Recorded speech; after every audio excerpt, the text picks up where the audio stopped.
plaisir de vous retrouver en ce début de semaine sur Tout TV Africa, surtout dans cette nouvelle édition de Getingo.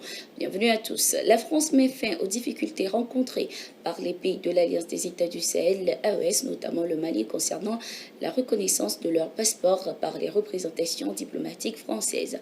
Après plusieurs négociations, la France a finalement accepté le passeport de l'AES comme document officiel de voyage.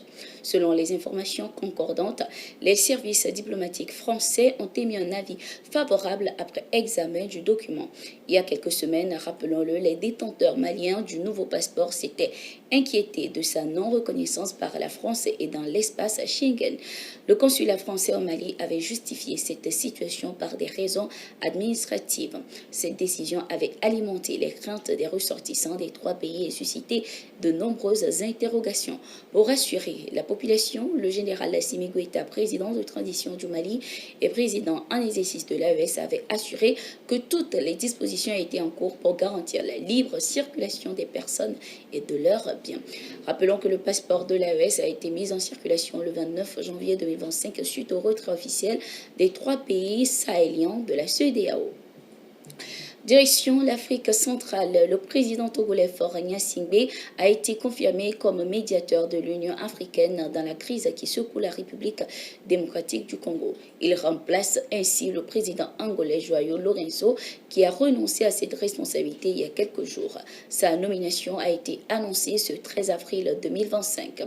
Le ministre togolais des Affaires étrangères, le professeur Robert Dussé, a salué cette décision, remerciant l'Union africaine et ses États membres pour leur confiance. Il a réaffirmé que le président Gnassingbé contribuera activement à la recherche d'une paix durable, à la réconciliation et à la stabilité dans la région des Grands Lacs. Jusqu'à présent, les médiations dans le cadre de la crise en République démocratique du Congo ont échoué. Parallèlement à cette nomination, le Qatar, sous l'égide de son émir, mène également une médiation qui suscite un certain espoir. En effet, Doha a réussi à réunir autour d'une table de négociation et de discussion les présidents congolais Félix Tshisekedi et rwandais Paul Kagame.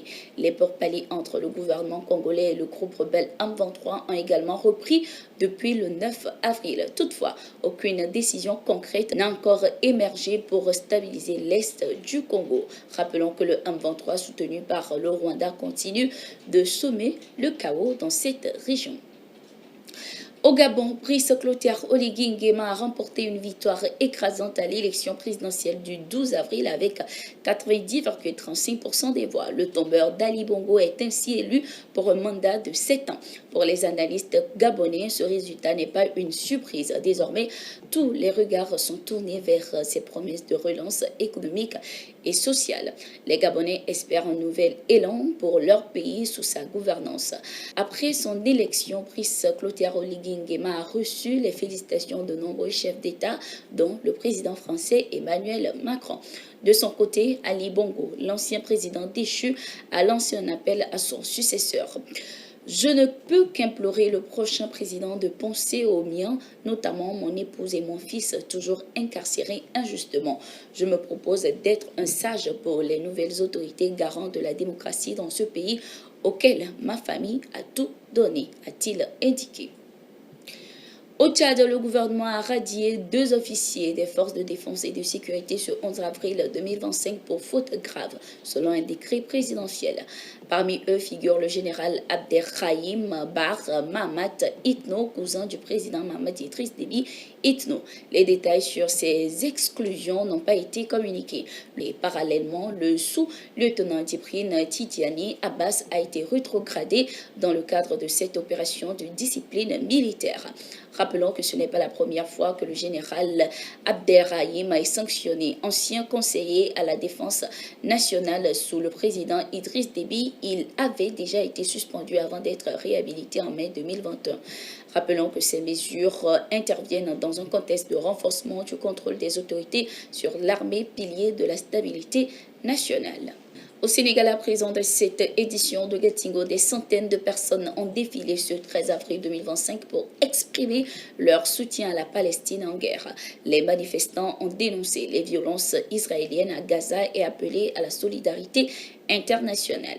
Organisée par la coalition sénégalaise pour la cause palestinienne, la marche a condamné les actes de colonisation et d'épuration ethnique perpétrés à Gaza. Les organisateurs ont exigé que le Sénégal rompe ses relations diplomatiques avec Israël et expulse son ambassadeur. Ainsi se referme cette édition de Getting Go sur TV Africa. Merci d'être resté avec nous et à tout de suite pour une nouvelle édition.